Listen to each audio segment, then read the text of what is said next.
Can you hear me? Sorry. Oh, And welcome, everybody. Today, we are pleased to have David Pepper as our special guest to talk about saving democracy and how we all can help. There are many things that we can all do to save democracy, as David will outline to us in a minute, but the most fundamental thing is to vote. And in order to do that, we need to make sure now that we are registered. So if you haven't done it yet, I encourage you to go to www.votefromabroad.org as soon as this meeting is over and get that done. finished. And now, could you all please mute so that we can not have interruptions? David Pepper is a lawyer, writer, political activist, former elected official and adjunct professor, and served as the chairman of the Ohio Democratic Party between 2015 and 2021. He will talk with us about his book, Saving Democracy, and how to create your own personal plan to fight for democracy. His previous book was called Laboratories of Autocracy, and it walked through the hidden breadth, depth, and intensity of the countrywide attack on democracy from the state level. The final chapters outlined 30 steps that are necessary to fight back. But one of the most common responses from readers was, I skipped the end. I wanted to get to the solutions. So Saving Democracy is the companion book that skips to the end. It details all we must do to save democracy at this fraught time. It explains how all levels of the pro-democracy side must switch to offense. It explains how to stay on offense and win on offense. But it doesn't do this from 30,000 feet. It's a user's manual intended to spur action. So let's hear about that now. David, over to you. Thank you so much for joining La Lucha. And like I said, welcome to Barcelona and Spain. Thank you. It's great to be with everybody. Let me look at my chat here, just so I know. Can other people mention sort of where you are based right now, just so I know? Laura, I see you're from London. Yeah, Sarah O'Neill's a great friend and a really good just supporter of all things pro-democracy. Montreal, Barcelona. I'll be in Ontario a lot of July.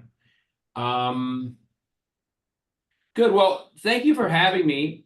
If you've read Saving Democracy, I'll try and not be too redundant. Sure, at the same time, hopefully sometimes Santa Barbara, great. I had a few trips there, spoken about these topics. But let me just sort of start off, and I'd love to take questions because I think my guess is you have questions about what's going on here beyond what you're reading every day. But one thing I do, and I kind of do it in the book, but I want to frame it here too. Let me see if I can share my screen. I think someone needs to mute themselves. Yeah. Can everybody please mute? Just to make sure. So I'll cut right to the chase, and maybe I presented this last time, but when it comes to saving democracy, my hope is the book had this effect, although I didn't explain it the way I'm about to as much. I've really come to the conclusion that the way that we think about American politics is so disempowering about why people should get involved. Because we have created this very narrow view of what fighting for democracy looks like. And this, I get into this early in the book, that's why I won't go too long for that. When the actual battle for democracy is much broader, much deeper than we have thought about it. And that's why in many ways we haven't been successful, even when we've been winning some elections that we really value. So I go through this in the book. There really are two different battles in the battle for democracy. That there's been ours and there's been theirs. And theirs has been more successful of late, not of late, last 20 years, because of some of the things they do. But our battle has been the one on the left side. You know, we generally assume that the things we are for are popular, which is true. We've generally taken democracy for granted, so we haven't fought for it in the ways that you would if you were worried about it. And that has led to essentially a battle on our side, which is go out, win federal elections, largely in swing states, saying what you're for. And if you win those swing states to get yourself the Senate majority, the presidential electoral college majority, and the House, you celebrate like you won the whole battle. And that's essentially what we've been doing. You know, we all remember where we were when Obama won. That's because we had won the swing states that got us federal majorities. We all remember probably where we were when Trump lost, and when, you know, January 5th, when the two Democrats won the Georgia Senate seats, we again were celebrating as if we had won the entire battle. A battle for certain swing states for federal elections. The problem with all that celebrating we did was we weren't looking at the other side's battle. And I think we can all acknowledge that only a few years after Obama won, we probably would look closely and think, geez, we thought we had won, but it doesn't feel like it after 2010. In fact, we see enormous backsliding in democracy the minute 2010 closes. You know, gerrymandering, voter suppression, then Shelby County, this backslide. So we thought we'd won with Obama, and then all of a sudden we're not winning. And that happened within months of Biden. Not just forget January 6th, although we shouldn't, but put that in your mind. The state houses of America started to go to bat against democracy even after Biden won, even after we won the Georgia Senate. And that really opens your eyes that while we've been celebrating this battle on the left about federal majorities, they have a different battle plan. And even when we were celebrating ours, they were sort of winning theirs, at least over the next couple of years. And what is their battle plan? Well, unlike us, they know their views are generally unpopular.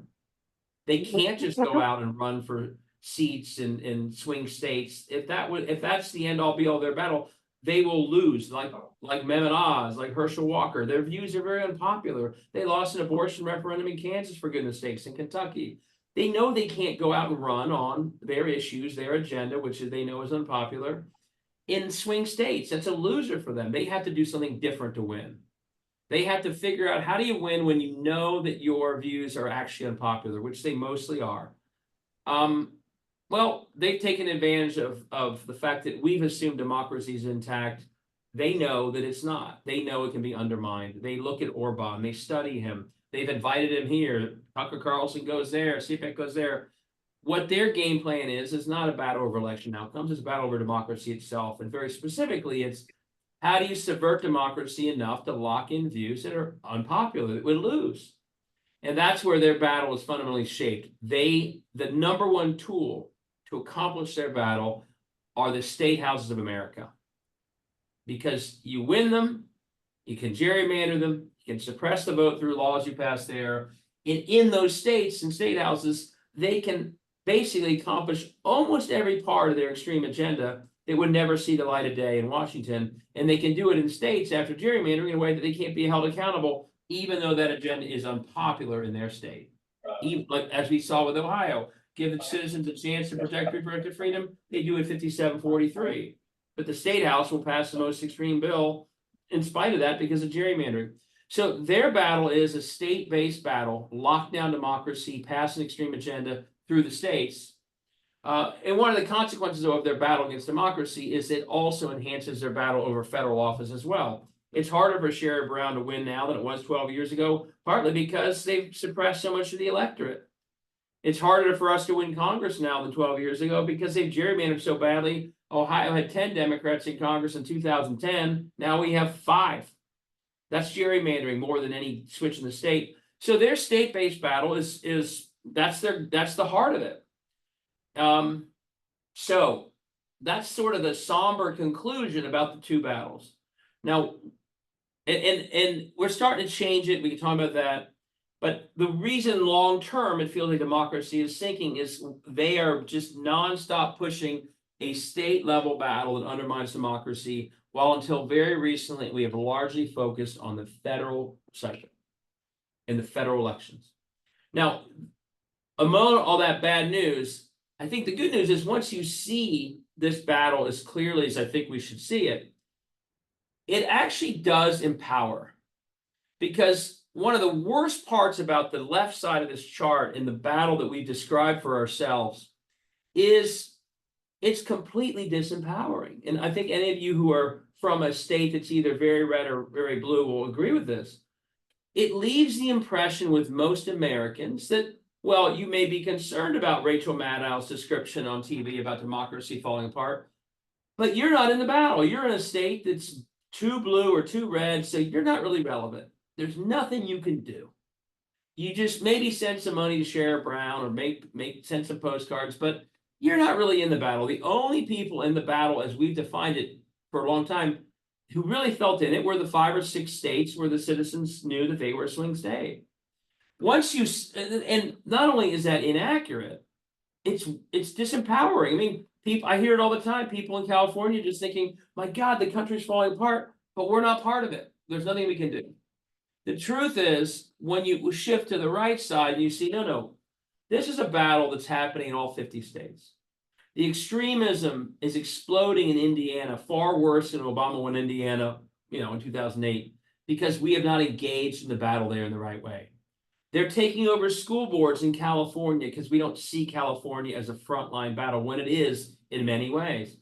George Santos won in New York because our voting laws there and our turnout and party weren't strong enough, and our turnout was so low. He wins a seat he shouldn't have won. The bottom line is, I don't care if you're in a red state, a blue state, I don't care what level you're focused on, and I don't care if you live overseas, we're all in the front line, the battle for democracy. They have seen it that way. ALEC has seen it that way. The reason they fly a state house member from the most rural district of Idaho to a national conference is because in their battle, that person is really important to them. And so what the adjustment we have to make is to see that we are all the front line. I'll go through this real quick. It's a 50-state front line. It's a long game that we're all engaged in. The 50 state, like I said, it's every part of every state. It's not just about Trump and the top of the ticket, it's all levels. And once you realize that it's everywhere, Hi, how are you? Once you realize that much of the battle is not partisan, but it's engaging voters, it's lifting democracy, you also can figure out, boy, is there a lot you can do about democracy that you never thought you could do. And my guess is it's harder to think about it this way overseas, but it still exists. And so that's what I go through in my book, and I'm happy to do a link here. I tell people, break out your footprint. Think about all the things you do in life. Once you see the battle the right way, the truth is there are far more things that those things you do in life could be used for when it comes to democracy than ever before. If you only thought the battle was about federal elections, a few swing states, then probably all you've ever done is send some money to a faraway race or volunteer some time, because that's, what else can you do if it's only about whether or not we win Bob Casey's seat in Pennsylvania? But once you see the battle and the way they fought it, you realize, well, having 40% of districts in a certain state be uncontested, even if it's a very red state, is a crisis you can help solve if you live in that red state. Or having voter turnout and poor voting laws in New York costing us congressional seats we should win, that's a battle you can solve in your state. And so I try and show people, and having voter suppression in Ohio by purging means that whether you're in a red or blue part of Ohio, you can counter that by getting nonprofits to start registering the very voters that are being purged. That's a nonpartisan activity that lifts democracy. And so I try and challenge people, go through your footprint, think through all the things you do, and all of a sudden, with a much broader, more empowered vision of what you can do to lift democracy, I think people can see there's a lot more that they can do beyond sending a check or sending a or spending some time. So that's sort of the somewhat dreary vision of the battle that we haven't been waging the right way. But I hope once you see it the right way, you see there's a lot more that can be done. And I'll just close with this optimism as we go into a very stressful year where we literally don't know what's going to happen. We've seen since August of 22, and my guess is you've all been part of this, and some of the states you live in have as well. We've seen that when we go on offense for democracy in some of the ways I've described, it actually does work. And that's why I'm a lot more optimistic now than I was even when I wrote Laboratories of Autocracy, which is a pretty sobering book, because people have started to do what I'm talking about. They've seen a lower level of politics matter more. And since August of 22, post-Dobbs, we have a heck of a winning streak for democracy going, don't we? Kansas, 60-40 for reproductive freedom. Every election denying Secretary of State in America in a swing state at least lost in November of 22. People saw them coming. They recognized them. They helped from all over make sure that Arizona, New Mexico, Nevada, Michigan had secretaries of state who would protect democracy. We beat Kerry Lake. We beat Mastriano. Again, normally in midterms where you're the White House, those are races you lose. Well, we won them going away. Then you have the flipping of the Michigan State House and Senate, Pennsylvania State House. Normally in years like that, they go the other way. First time in 60 years or so that we won state houses when we had a midterm where we had the presidency. And we won a bunch of them. They flipped 12 seats to win the Pennsylvania State House in November of 22. Then we protect democracy in Ohio in August, that special election that some of you may have helped with. We flipped the Wisconsin Supreme Court to end gerrymandering in Wisconsin. We protect reproductive freedom in Ohio and Michigan and referenda in 22 and 23, in Kentucky even. We flipped the Virginia State House in November of 23. 70% of Moms of Liberty school board candidates lost on school board races, November 23. We flipped Santos's district in early 24. An Alabama special election, we win in a Trump district after an IVF decision, right? The point is there's a winning streak, and it's because there are more and more people who aren't just saying it's only about a few big races, but it starts at these other races and goes up. And when we have engaged in those races, as we have since August 22, we have this winning streak. So the good news, and so my only close is, we cannot forget that even in a presidential year, of course we have to beat Trump. He's a mortal threat to the entire world's, the balance of democracy. But we can't do what we did in 20 or the past, where we only do that and we don't try and flip state houses. We don't try and end gerrymandering in Ohio or focus on Supreme Court races. Not only because those things are in some ways more fundamentally to each state's democracy than anything else, but because when we don't compete in those places, we actually hurt Joe Biden too. Can you imagine Stacey Abrams, who's a friend of mine from law school, having to run for Georgia governor with 40% of the state house districts uncontested? That's too much to ask her to do. No one can fill those if there's not a local candidate. Isn't it better for Joe Biden to have every district in Arizona have a candidate, which they have this year, versus a few years ago, that's not the case? In North Carolina, there's a great new chair there. If you haven't met her, Anderson Clayton. If you haven't met her, you have her on a call. She took this is what I'm talking about, momentum. They had 30 uncontested races in North Carolina 2 years ago. She's about 25 years old. She's from rural North Carolina. She got there. She started recruiting. They only have 2 uncontested races this year. How much better for our Senate, our governor, and our presidential races is it to have a candidate in every district? Florida may have 0 uncontested races this year. So the point is there is some momentum, and I'm glad to see it. And we have to keep it going. And then after November, hopefully, where we can win the whole thing, keep right on going. Long game. You think Steve Bannon takes a timeout in January of an odd year? No, we can't either. We've been viewing it. One other really bad part about viewing this as this federal back and forth is the 2 and 4 year cycle mentality is a losing approach. Shutting everything down after November and only starting up again a year later. It's not how you win a long battle for democracy. So we got some momentum. We got to remember why we have it. Hit the ground all year to do more of that going to November, and then keep right on going. So I'll stop talking there, and you'll be glad to know that was actually pretty abbreviated version of what I often talk about. Would love to open up to questions, comments, etc. Okay, Randy, you want to start? So I've read the books. I've listened to you any number of times on webinars, and I need you to know that what you've written is life-changing. It has completely revamped my view of how I work. Initially reading the material, it seemed so focused on what was happening on the ground in the States that it didn't seem to make sense to me overseas. But I have turned that around. I now lead the New York State team for Democrats Abroad. And we are actively working with reaching out to all the districts, reaching out to candidates, hooking up with local advocacy groups, and trying to communicate to our overseas members the value in voting down the ballot as far down as they can get. And it's remarkable. And I'm from New York 3. So I lived the Santos experience. And I don't want to see anything like that happen ever again. Well, thank you. There's So some thank great New York activists that I helped and worked with through that whole time, and are very good about trying to lift the party up there. So, it's funny.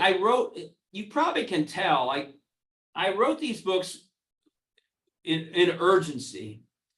So, Randy, to your point, it's a really good sort of critique.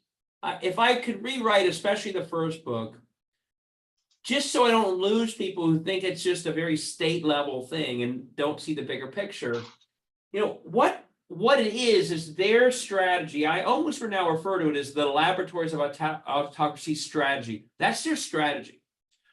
They have a national agenda. The vehicle of their national agenda are the state houses, but it's national. It's coordinated nationally.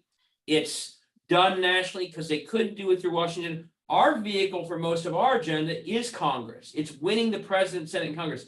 So I think it may leave the impression to your, it wasn't a critique, but to your describing how you went through it, that I think I kind of hid the ball or didn't quite capture what I meant, which is their strategy is a state strategy to accomplish a national agenda. Don't let the fact that it's at the state make you not realize this is national. And I think I could have written that it up was front a little better. No, I disagree. I think it was very clear. The difference Okay. between what happens on the ground in the US and what happens for us overseas is for people who've been away from the United States for 15, 20, 30 years, their Yeah. connection to what's happening on the ground diminishes over time.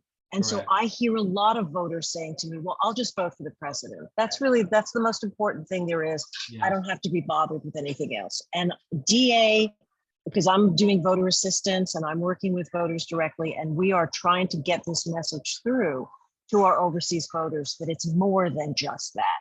You That's do great. have to look down that ballot as far. Some states allow people to vote down the ballot all the way without much of a problem. New York is a bit problematic because folks are concerned about state taxes if they say they intend to return to the state, which is the only way you get those state level and local races. So there's work to be done there. But we are trying to educate our overseas voters about the value of this. Right. It's going to be a The long irony is slog. it's certainly harder overseas, but what we're describing is also very much the case in America, in the United States, that people just, Yeah. it's in the worst of gerrymandering, the more uncontested races there are, the more people just tune out to the state level. So it's a challenge overseas, of course, but it is a challenge in the States. Thank you for your activism. Other questions? Andrew, you're up. So is it this Andrew? Okay. So hey Dave, thanks. I've been watching and following you for as long as I can remember bumping into you. And I think your books are great. And I think everything you're doing is right. The thing that I just heard was actually where I was going to. I've learned as living overseas, and I'm from the state of Virginia. So we did turn Virginia back Democratic, which was really positive. So, and we'll continue to do so. I think in relative terms, Virginia will stay purple in 2024. I don't think there's that many people that are going to really vote for Trump except way in the outside areas of Virginia where it hits West Virginia and that type of stuff. But at the state level, what I did learn, and I think it's in other states, and I just heard it, is you have Americans that leave and go overseas and they sell everything. And so when they sell everything, they decouple themselves from the state and from local elections. So therefore, they can't vote for local elections, which really hurts the idea of what you're trying to say in relative terms to the overseas voter being able to apply their power into the state and local level. I am an exception. I still own property in Virginia. We were just in Virginia 2 weeks ago. I voted at my primary to make sure that our city council will stay Democratic, which it will. City of Alexandria is the Peoples of Alexandria. The state, when we go back in September, because we're going to go back to September and October, November, to basically make sure that we're voting in our state. So we're there for the vote, to make sure that our vote counts at the state level, which will be for state delegates, state senators, and in the federal level. I think that's where you're saying something that I think we need to bridge over in DA for overseas voters to understand that if you decouple, we've got to figure out state by state how you can recouple so that way when you vote, you can vote to the lowest level you can, although you're not coupled. And to be honest with you, the Americans that I've met overseas are basically saying, I've left the United States, I don't care. I'll just vote at the federal level. And that's Right. kind of the apathy that we have to make a change to. But I appreciate the messaging that you're saying. Yeah. Thank Well, you. know, what's so interesting is so I lived overseas as a kid. I spent 3 years in Rome, 3 years in Belgium, 1 year in Belgium. But my experience is we always knew we were from Cincinnati. So I was one of those people who my parents, we would come back in the summer and all this. So my experience is of the type that does know that they're from a certain state, they're going back to that state. So it's interesting. It is a difference. If someone's literally not thinking that way, then it is a bigger challenge.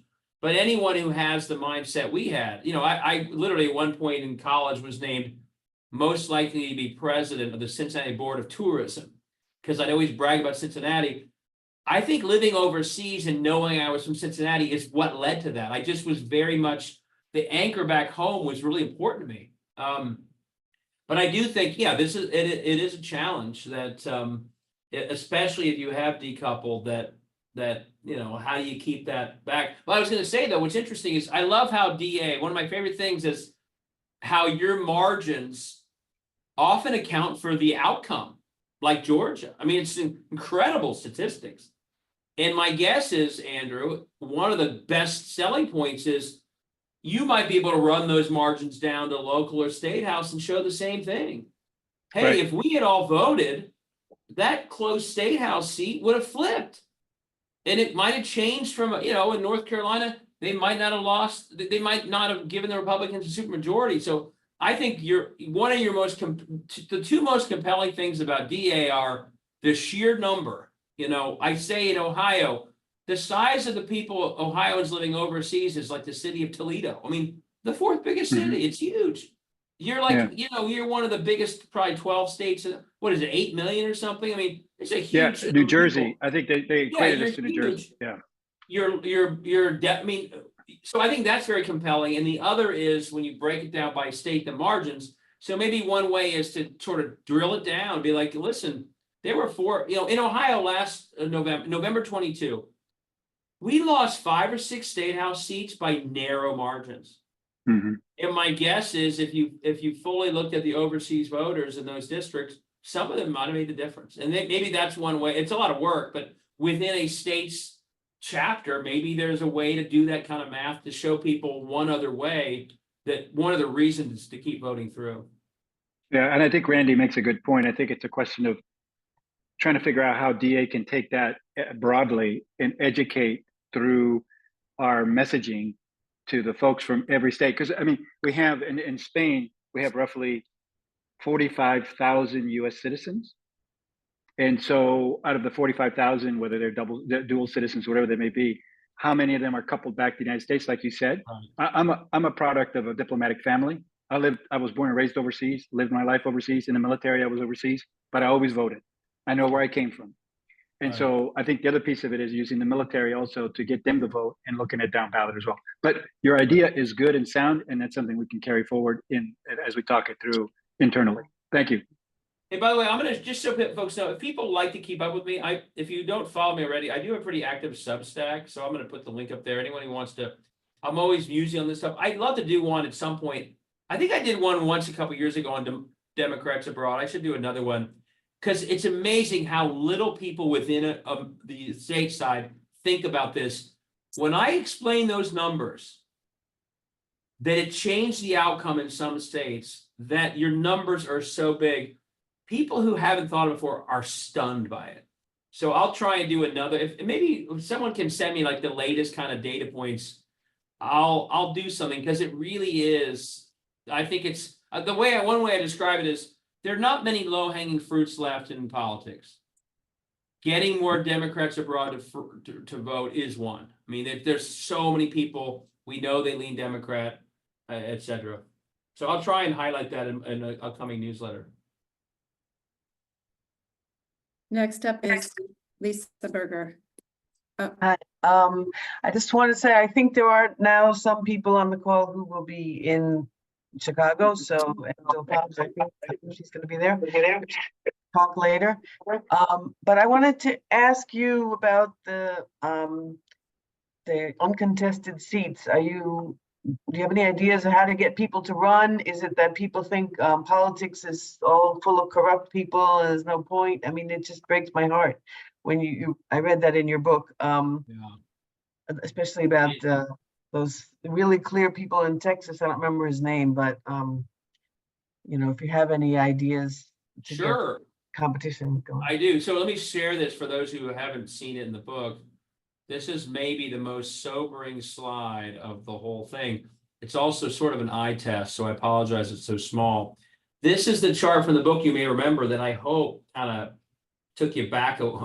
It sort of knocked your breath out for a second because the number of uncontested races is shocking.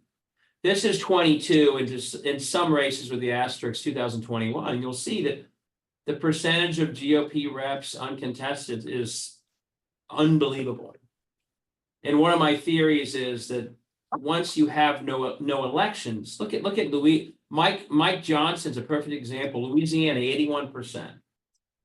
Mike Johnson is right out of this generation of Republicans in power who's largely never had an election his entire career. Mike Johnson was his first race, primary was uncontested, general was uncontested, re-elected, general was uncontested, that's state house. 3 congressional races where he won by 35 or 40 points, gerrymandered districts. His next race was uncontested. Next race in his life is he's Speaker of the House of America. He's never been in democracy.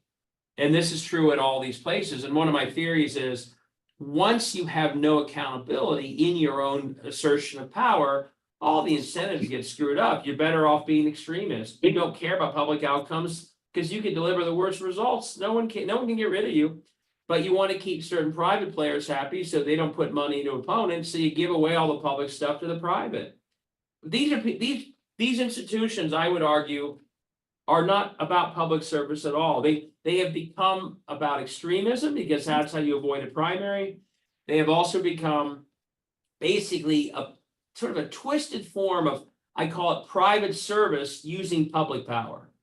They are serving private interests with our assets and our public power. Until we change this graph, Biden can win, we can win the Senate. None of what's happening will change until we change this graph. Now, why are people running? Because for years, we basically told them we think it's a waste for them to run. We've literally said, wait, you're not in Pennsylvania? Your district's an uphill battle. Your challenger, the person you're challenging hasn't had an opponent 3 terms. Why would we ever waste money helping you? That's a waste. We need to focus on Pennsylvania. My first response to that is, well, how's that working out?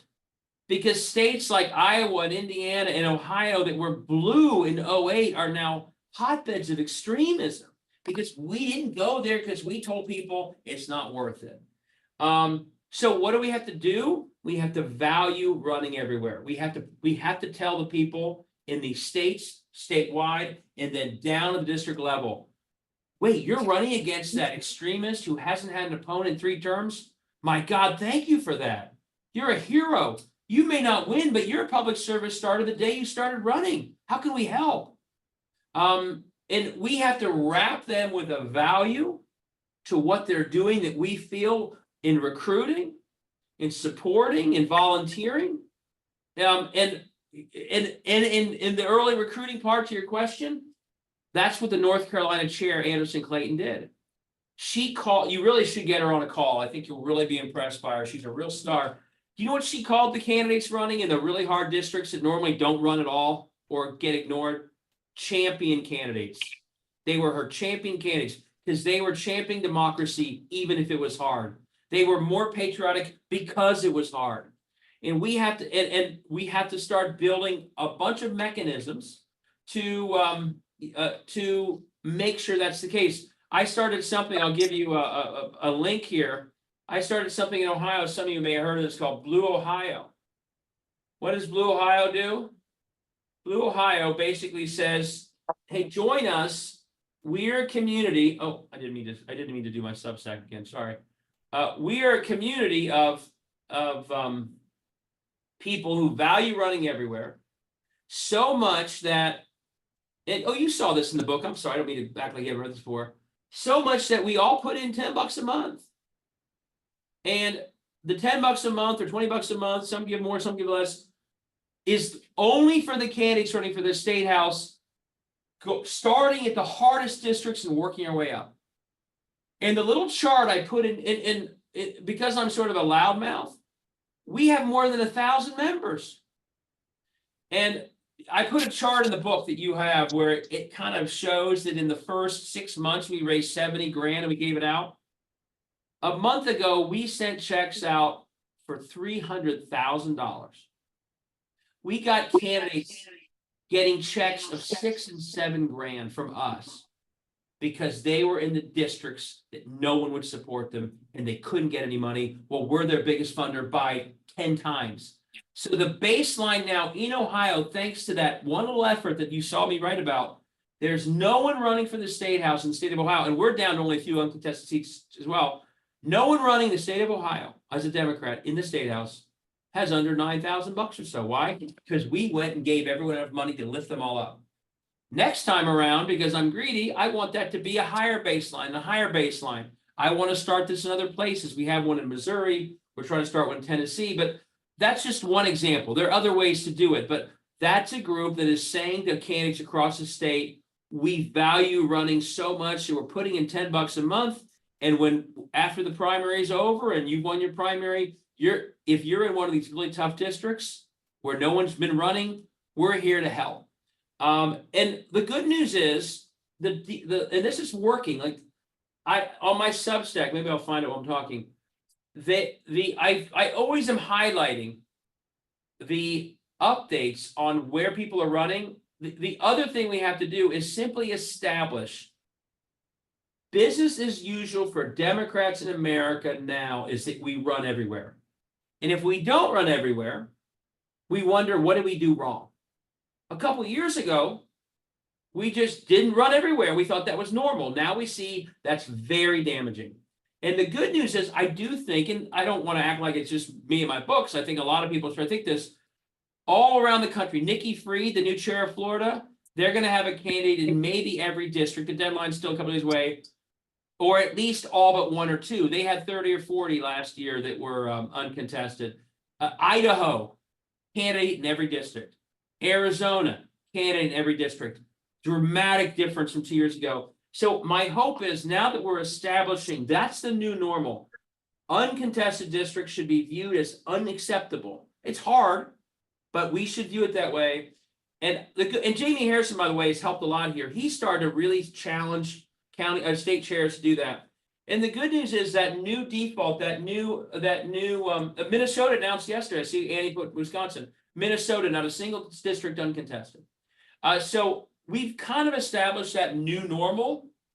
Whatever happens this year, cling to that, and that should always be our new assumption that we just run everywhere because we deserve to have democracy everywhere, accountability everywhere, and you don't have it when half these seats are uncontested. Those uncontested seats, even worse than gerrymandering, is where the downward spiral really accelerates. But it's valuing the races. It sounds simple, but that's the essential piece. And we just haven't valued them.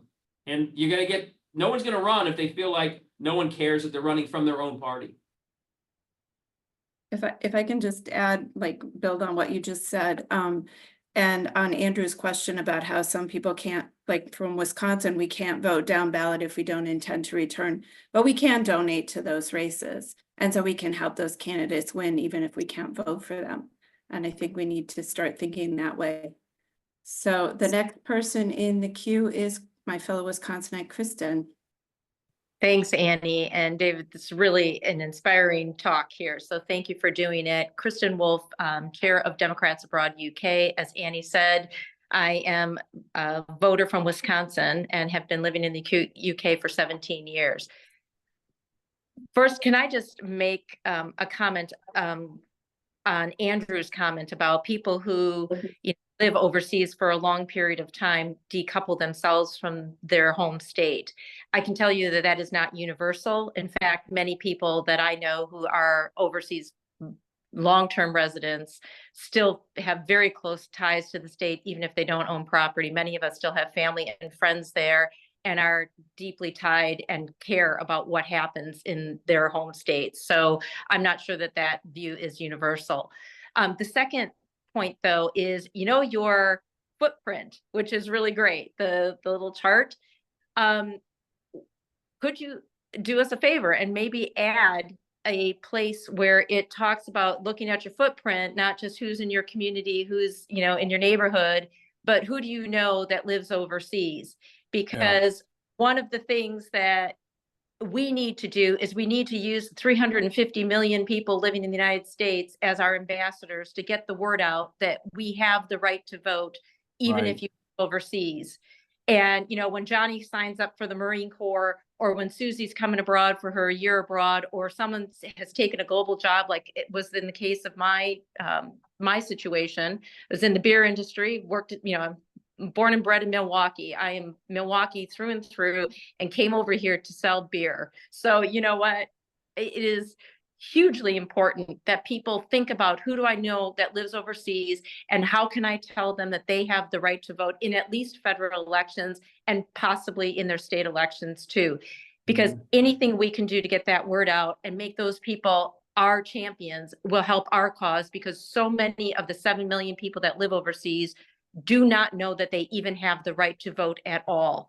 And once they find out they do, then they have to go through all the hurdles of trying to figure out how to do that. But the first step in that process is getting the word out that we can vote. And obviously our vote has a big impact when we do. So thank you very much for all you're doing.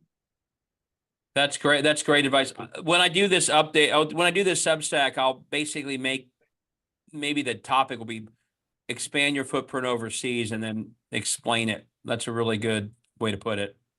Thanks so much. Next question is from Jackie.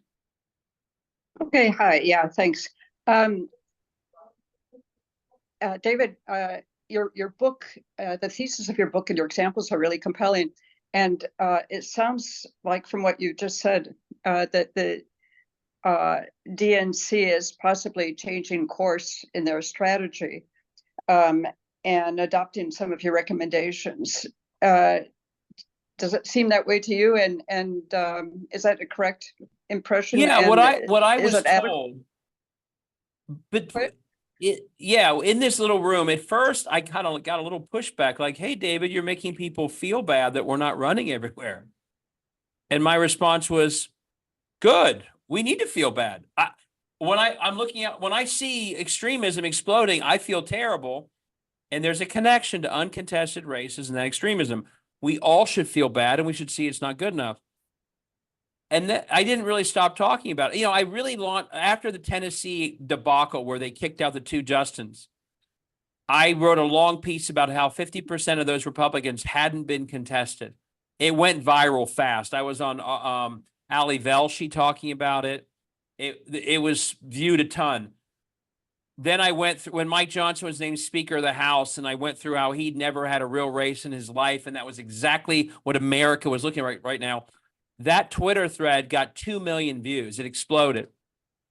So at first people were a little defensive, and I've been a party chair. I know what it's like when you feel like people are saying you're not doing a good job. But what I love is Jamie Harrison, what I was told later, was going to at state, ASDC, the Democratic committee, your leaders will be part of that. He was challenging them later to run everywhere. He was laying out challenges.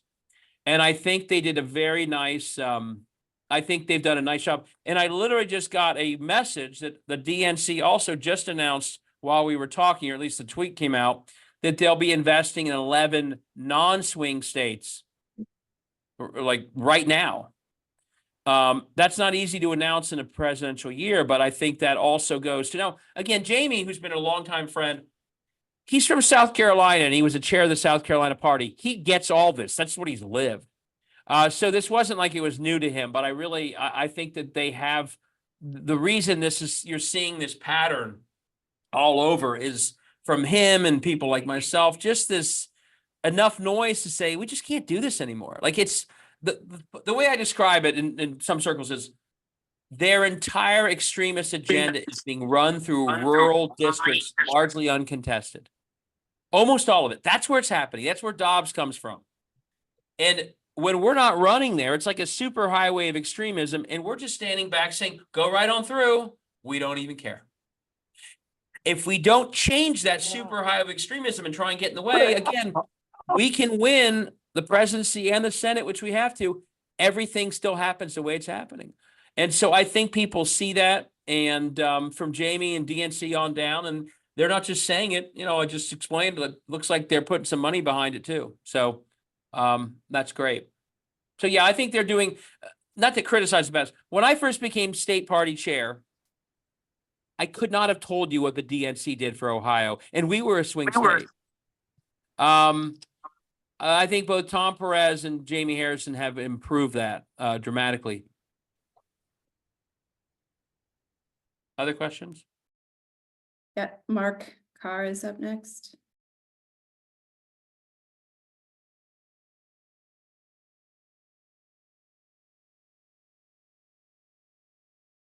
All right, then we'll go to Nina.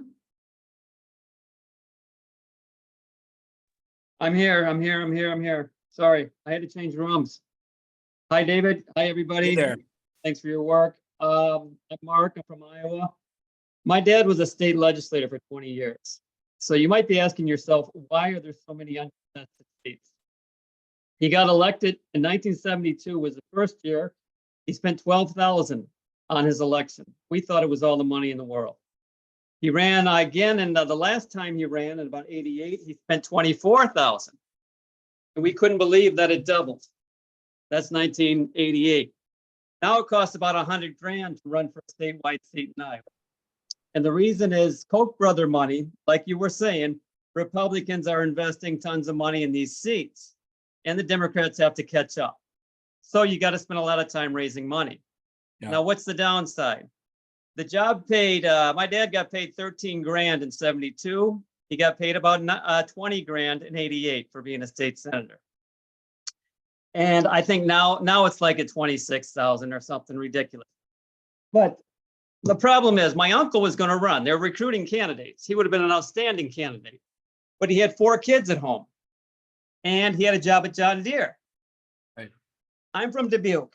That's 4 hours from Des Moines. It's a 4-hour drive. You got to be down there from January to May. He would have had to quit his job at Deere's, leave the 4 kids. They were in school at home with his wife. And then what do you do from May to December? That's a downside. So it works. That's why there's a lot of young guys in office, and that's why there's so much turnover. It works pretty good for farmers because they don't work in the wintertime. So farmers mostly are from rural areas, mostly Republican. A friend of ours was a school teacher.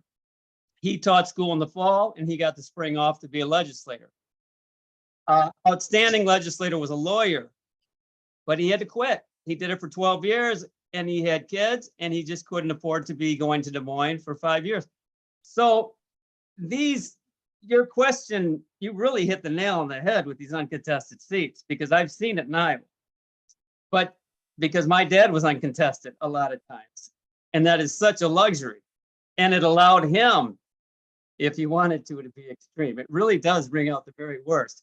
And Iowa now is Florida from the north, as they're calling it. There's so much extremism. The Republicans got control of both chambers, and they got the governor, and the bills they're passing are just terrible. And there's tons of uncontested seats. But how do you recruit? They wanted me to do it. I live over here. I don't think I would do it. How do you recruit people? I mean, so here's what I'd say. All those are challenges. I agree. I've been recruiting a long time. Throw on top of that we also sent a signal that we didn't care if they ran in half the places you're talking about. That was sort of the cherry on top of the problem. I think we can see from the last couple of cycles that a spirited effort where you really value it is working. I mean, you're seeing the result, but I agree. There are many challenges to it. You know, I once tried to recruit someone to run for one of these, and I would always tell the caucus chair, hey, if you have a really good person, let me know. I'll recruit, I'll make calls, I'll talk. I played phone tag with this guy for a week. When I finally caught up with him, he's like, I'm so sorry. I'm so busy. I have a newborn at home and I just took a new law firm job. And he went on and I said, you know, I'm supposed to be recruiting you, but you shouldn't run. Like, you're not in a position to run. You should do it when you can do it because we want you to do it well. So the truth is, we shouldn't be recruiting people who in their life at that moment, just it doesn't work because of the challenges you said. So I think we have to be smart and not selfish about recruiting anyone and everyone, even if at that moment in their life it doesn't make sense. So there are a lot of people who can still run. There is, one thing that's very clear, and I think one of the advantages Republicans have, and I've talked to people about this, is there's so much money on their side that when people run and lose, they take care of them. They're at some policy institute for a couple, like we don't have that. So that decision, Mark, to not run, to stop your job to run, but then you don't have a backup if you lose, like you can't ask everyone to do that. So I do think all those challenges certainly narrow the field of who can run. And I think, I don't mean to be so casual as if those aren't all real. They really are. And like I said, you'll like this. I had a emergency room doctor who was literally out of central casting of a great candidate. ER doctor, like looked like George Clooney. This guy was everything, okay? And I said, and this was for Congress, and I said to him, if you run, you're going to have to spend every evening, at events. You're going to spend a lot of your day making phone calls. And he said to me, David, I'm an ER doctor. Like every hour I'm not there is costing lives. And I said, well, then don't run for Congress, please. Like, so it just doesn't always fit everybody. I will say one of the reasons I like the Blue Ohio model is in these very rural districts, these candidates are where everyone tells everyone, do call time every second. Those candidates in a rural district where they're not likely to win and the district is poor could spend 10 hours on that phone and raise $100 because no one's returning their calls. If they figure out that they're in a district that's really one-sided, they're not going to give any money, and people in the district don't have much money. And so one of the things I love about the Blue Ohio model we have to keep building is when we give them $8,000, it's freeing them up to go knock on doors, which is the better use of their time and actually help Sherrod Brown more because someone in that district is knocking on doors. So some of this is to see these folks that the run itself is the public service. They probably will not win, but by having a candidate on the doors for 6 months is awesome for the Democratic messaging. It'll spike turnout to some degree because they're talking to Democrats who often feel outnumbered. And so we're valuing them, and it's almost like an auxiliary of the broader campaign, and they're bringing transparency. And most of them probably, Mark, won't end up doing that because they're in a district that's going to be very hard to win. But we like them running because of all the other value they bring. But yeah, there's a real challenge. And I think one thing you should, when you have Anderson Clayton on of North Carolina, ask her, hey, how did you navigate all that? Because she did it. She got down to 2. You And got to be that's really great. dedicated. You got to be really dedicated. Trust me. What's that? You got to be really dedicated to the cause. Yeah. You know what I mean? You got to really, really be into it. You got to want those seats filled. Yeah. Mm-hmm. But it's very interesting work, and it's extraordinarily rewarding when you're successful. That's what kept my dad. So Just so, by the way, one other thing, and this is harder to say in maybe some areas where people feel threatened. I ran in 2014. It was horrible. I was an attorney general candidate in 2014. The governor candidate for Ohio against Kasich at the time, who wasn't a moderate until later. The guy above the ticket was found to not have had a driver's license for 12 years, but he'd been driving the entire time. Okay. We were all screwed. I was right under the ballot from him. Can I tell you that even though I lost by a lot for all those reasons, almost every second of that campaign, I had a great time. mm-hmm. So it's also, you're on this call probably for the same reason. I love the campaign. Like I love the interactions. I loved all of it. I loved, the fundraising was usually events are 20 or 30 people getting to know people. So the other thing that we shouldn't downplay is, yeah, there's some pretty, ominous stuff out there. But as long as you see the whole trail of the campaign as sort of part of the service, I can tell you that I enjoyed it all, and I lost pretty badly. Yeah, I regret that I ran. We loved it too. So And the whole family was involved in campaigns. your head, I can't hit your head now. I can't hear you too well. We loved it too. Yeah, like it's just, I loved it. The whole family was involved in the campaigns. And we had a great time. And what's the other thing about campaigns, not to go on for too long about this? When you knock on doors, you actually realize most people are pretty darn nice. It's all the negativity, like that may be, what some of them want to stoke. But when I knocked on doors, now it's a little bit of a different time, but I think you find the same thing. They're either not paying that much attention, so you're really helping them see what's coming, or you're just meeting really nice people 90% of the doors you knock on. And that also is, as a human being, actually quite enjoyable. So one thing I like, again, back to Blue Ohio, is if you're sitting on a phone doing call time for 8 hours and you're getting $10 an hour, that isn't fun. That's hell. But if you're freeing people up to go knock on those doors, I actually think most social people will find that they enjoy most of the elements of a good campaign.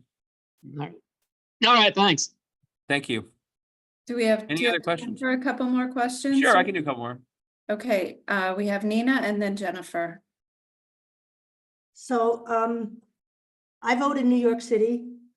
My main activity has been phone banking. And so that's my perspective on the overseas voters. A great win a few years ago was that now New Jersey overseas voters can vote the entire down ballot. That's great. And I think it would be a worthwhile project to find out how one could have that happen in other states, because it's in talking to people phone banking, there's like this hierarchy of states. There's the toxic states, like California, for example, that once you were in California, they've got you on their list and you're going to have to pay taxes unless you can manage to get yourself extricated. This is a major concern for overseas voters who do not want to vote down ballot because of the possibility of being hit for taxes. So there are some states that are very rigid about that. There are some states that are so-so, and there are some states where it's no problem. So I think that has to be put into the strategy. Because I cannot with good conscience say to somebody, you should vote in your state, and you might have to end up paying state taxes if they are not living there anymore. So that's a really crucial. That's a good, by the way, I'd love, if you could send me, I'll put my email on for everybody. If you could send me sort of what New Jersey did, if there's an article or a law. I don't know what New Jersey did. Okay. Maybe somebody else. Because I think inventorying this would be good. I can tell you, David. Okay. Right. That was the work of our New Jersey state team, and they lobbied for 5 years to get legislation passed to allow everyone to vote the full ballot. So 32 states give full ballots to overseas voters, regardless of whether or not they intend to return. The form that we fill out has a question: do you intend to return to the US or not? If you say that you do, you're considered domiciled in the state. And in those other remaining 16 states, you get a full ballot. Military and their family members get a full ballot. But for the 80% of people who say my return is uncertain, in those other states like Texas, New York, Maryland, and up until last year, New Jersey, you only got federal races because that's what we're guaranteed by federal law. So the New Jersey team worked together with state legislature and they got this bill passed. And we're doing that in other states. We're currently working in New York. Randy can talk to you about what's going on in New York, doing that, something similar in Maryland. We're also working on electronic ballot return because we have a lot of states that still require us to postal mail our ballots back. So that's. Do you have anything that breaks down that list? Because that actually would be a good Absolutely. action thing to put in this one I want to write. That one thing you can do, like I'm looking. The woman who suggested that everyone have sort of their overseas footprint in their mind, like this is part of it. Is your state friendly to overseas voters to vote down the ballot? That's great. Yeah. Jennifer, was it the overseas New Jersey Yeah, group? it was our New Okay. Jersey State team, Democrats Abroad New Jersey State team. Yeah. That's I wonderful. just wanted to say one other thing, which is, I know exactly how it's related. As we all know, it was the overseas voters who swung the election for Biden in Georgia and in Arizona. And as a phone banker, I can tell you, we are not going to be able to phone bank for the next 2 months, partly because there's not enough money to pay for the phone calls. And I think the DNC needs to understand that it's worth supporting Democrats abroad, since we're the ones who swung the election. So Yeah. I don't know how to implement that, but I think it's they need to wake up and see that. I mean, I'm a committed phone banker. We made 650,000 calls during 2022, and now we've made 45,000 calls, and we have to stop because there's no money. Interesting. Yeah.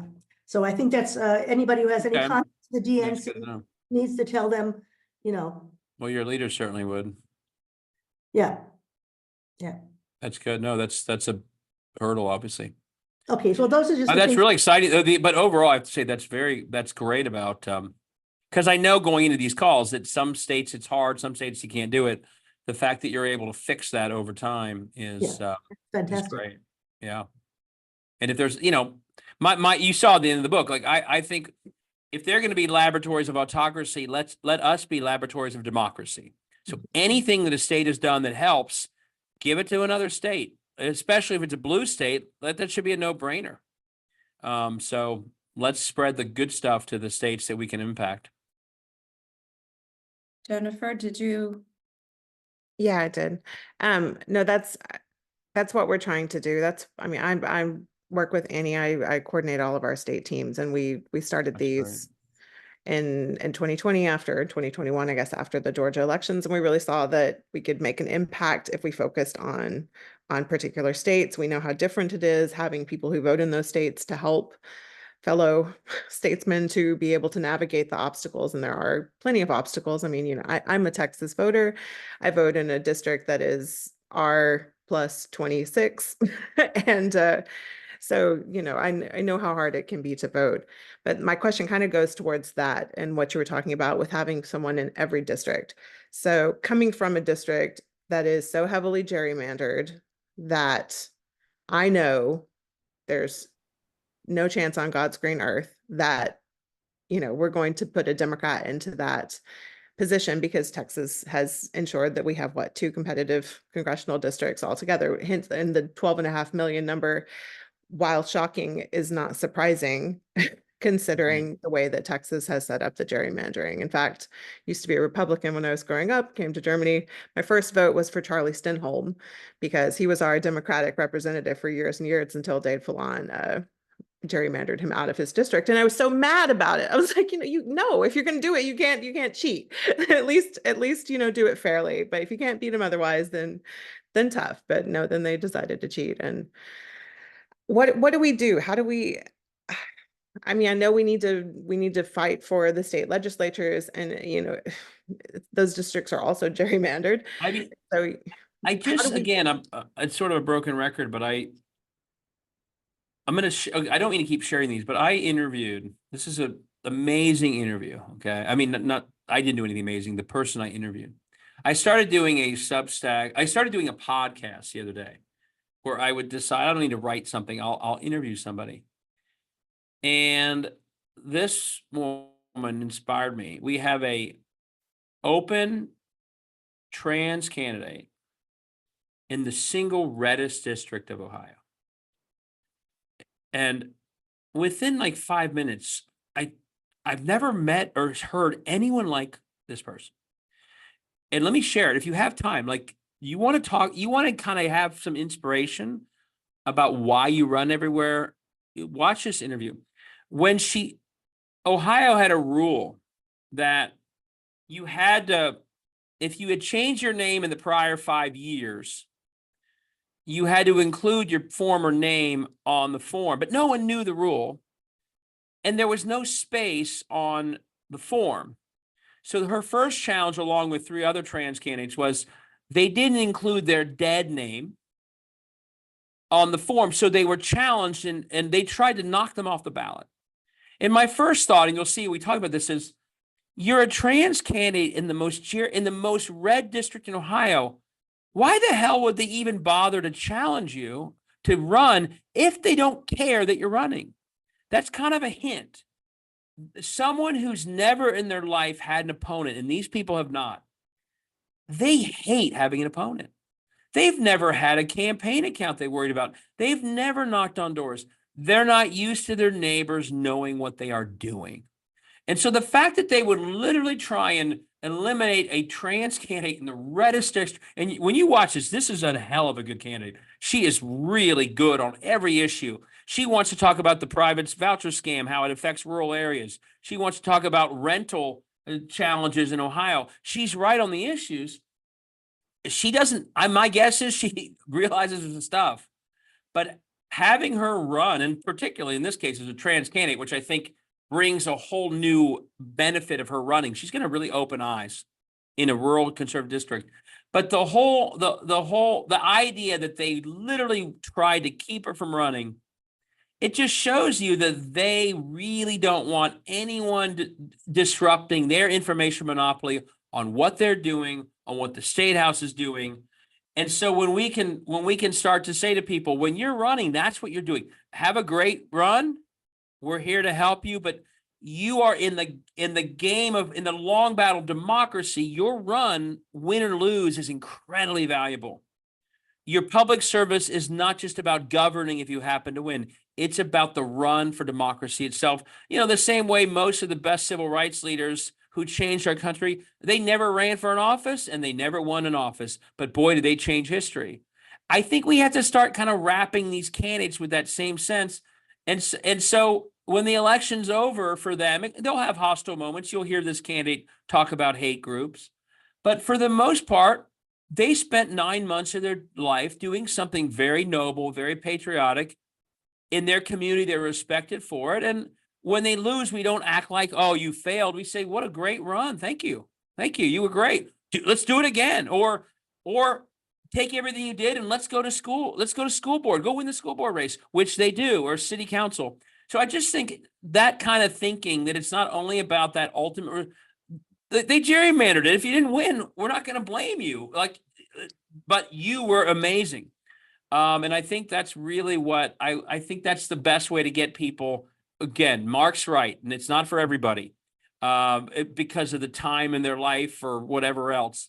But I think that that's how you get people to think about it, and you celebrate them. And the reason I think we have so many uncontested is we haven't done that till recently.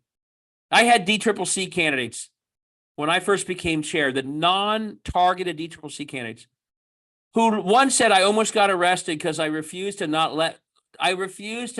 be kept from the DCCC building because if you weren't on the list, you weren't valued. And I think that goes to one other thing. We know that the DSCC and the DCCC are going to value certain red to blue districts. They're going to give them more money. My view when I was chair of the ODP was, okay, that's life. They're going to do it. I'm going to fill the gap as the state chair. If they aren't feeling value from that committee for their run, I'm going to bring the value as the ODP chair. And so I had a big bus I would always run out at the end of every campaign. I would take it to the candidates who no one else was helping and show up with my bus and have a big press conference saying, thank you for running. And they felt like, well, good, someone cares. And so if we sense that there are people who aren't being paid attention to, the rest of us who don't have that narrower mission, but we have a broader democracy mission, let's do what we can to fill that gap. And that's what I tried to do as chair. And some people would wonder, why is David taking this ODP bus to that, really hard state house district? And the answer is because no one else has. And they should feel our support. They stepped up, they sacrificed their running. Let's throw them some love too, even if they probably aren't going to win. Well, hey, I really thank you, everybody. I know we've gone on a little past time, but I always enjoy Democrats Abroad. You guys are incredible that you do what you do from so far away. And as you know better than I, it makes a massive difference. So I appreciate all that you're doing. And the extent Jennifer and others are making it even better for voters abroad, awesome. Let's keep building on that. Thank you so much for coming and for being so generous with your time and your talents and inspirations. course. It's Take been care. a- Maybe I'll see some of you in Chicago. All And right. I look forward to in-person overseas Democrats abroad meetings like this. I need to get out. I need to get out of the state sometime. Take care, everybody. Thanks so much. Bye-bye. I'm gonna Thank stop you. recording.